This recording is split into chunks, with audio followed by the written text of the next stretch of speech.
I'm Tom from Do-It-Yourself Home Automation, and this is my review of the Fitbit Sense smartwatch. I've been wearing the Fitbit Sense for about 2 months now, so I have really only taken it off to charge it. I've been wearing it almost every hour of every day, and that gives me some good perspectives on this watch. So this Fitbit Sense is the most advanced smartwatch so far from Fitbit, and it is the best smartwatch out there right now in terms of the number of different sensors that it has. So those are some things that I really love about it. Let's take a look at the sensors first. So it has heart rate tracking on the back. That's that little blinking green LED. It also tracks your blood oxygen levels while you sleep. And it has a skin temperature sensor. That's this big pad on the back here. On the front, it also has a little bezel around the sides that's actually conductive. And that's a skin conductance sensor. It's EDA, it's called, and it can be used to take stress readings, and also it has an FDA-approved ECG app that can be used to take a heart reading as well. That's FDA approved in the US and CE approved in the EU, and that launched right after the watch itself launched. So really advanced sensors. It also has an altimeter that tells you how many stairs you climb, and accelerometers and gyroscopes that detect the number of steps you take during the day. So really great overall tracking, and I think the best sensor package that you have on any watch out there on the market right now. That allows you to do a bunch of different things with the Fitbit Sense. So I'll just activate the interface here.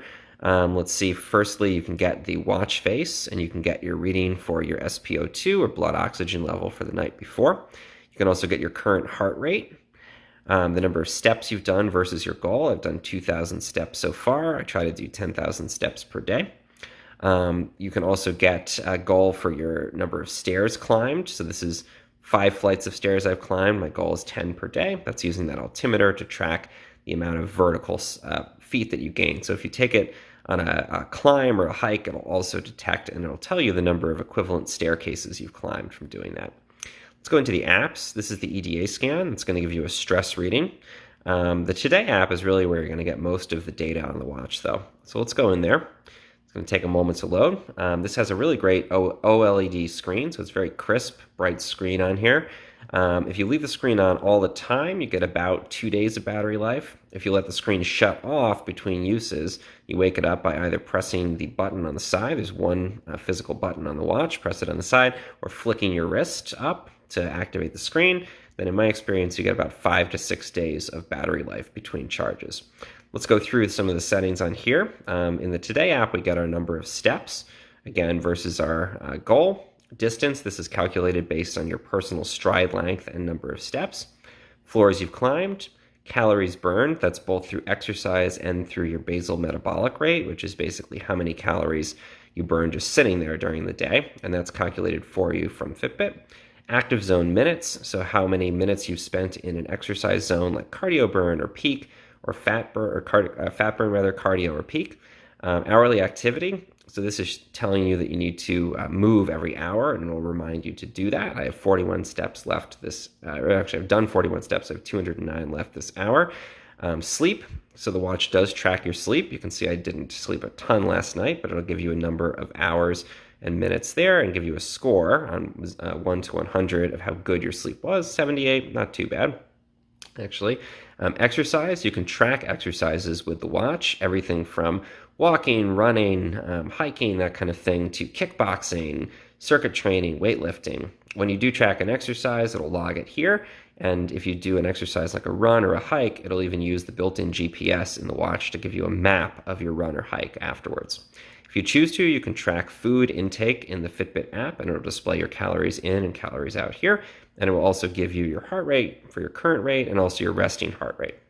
You can track water, and you can track your weight as well in the Fitbit app, or you can sync your weight automatically if you have a Fitbit Aria Smart Scale.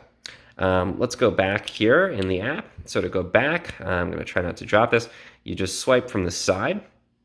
To go back in the menu, we're going to swipe back again. You can see that there's a bunch of other apps. I can log exercise here. And again, there's a variety of different exercises that I can track. We can go through and see what some of those are. Interval workouts, circuit training. We can go on a bike ride, boot camp, elliptical, many different options there. I'll swipe back, and we'll keep going through here. We can set alarms, timers. We can get the local weather. You can pull up your calendar if you sync that. You can change your clock face from in here. So there's a variety of different watch faces that you can choose depending on your own style and what you want your watch to look like. Let's go back here again. You can use Fitbit Pay to pay remotely using the watch if you connect it to a wallet. So you just tap it on the reader. It's a basically contact-free option, which is nice. I use the Starbucks app to pay at Starbucks. Spotify, and then this is one thing that I really love. You can pull up Alexa, either using the app here, or I've set it up to do a long press on the side button. So let's go ahead and try that. What's the weather?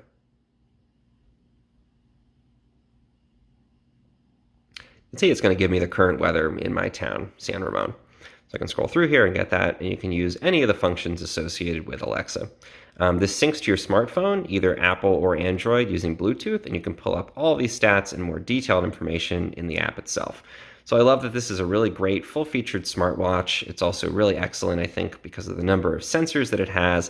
And if you want to get the best fitness tracking watch on the market right now, that is definitely the Fitbit Sense.